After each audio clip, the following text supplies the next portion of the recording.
My name is Robert Liparulo.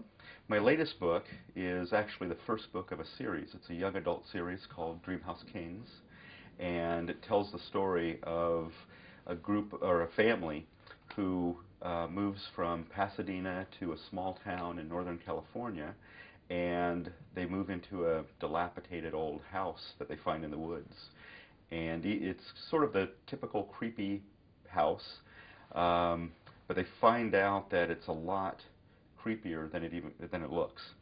And they find a third floor, a hidden third floor that has rooms going off of the hallways like a hotel hallway. And through each room, or into each room, is a little antechamber, a little room that has items hanging on the walls.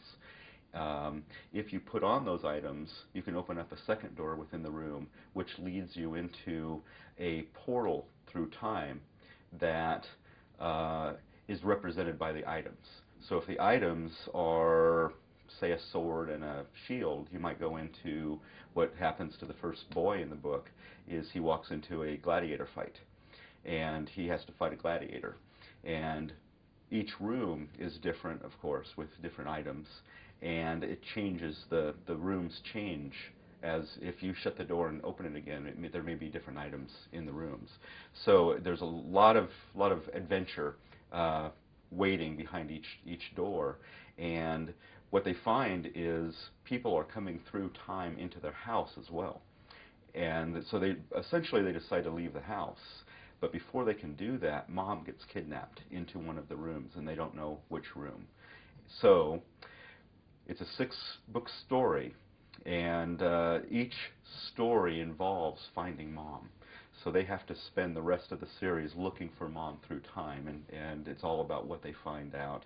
And at the same time, there's a person here in the present time who wants the house and is putting a lot of pressure on them to get out of the house, but they can't leave the house because then they can't find their mother.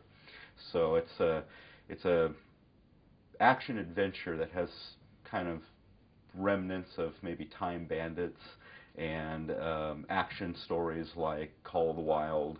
And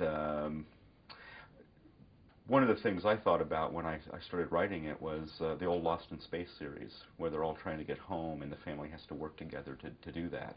And in this story, the family has to learn how to work together even though they have their differences in order to find Mom.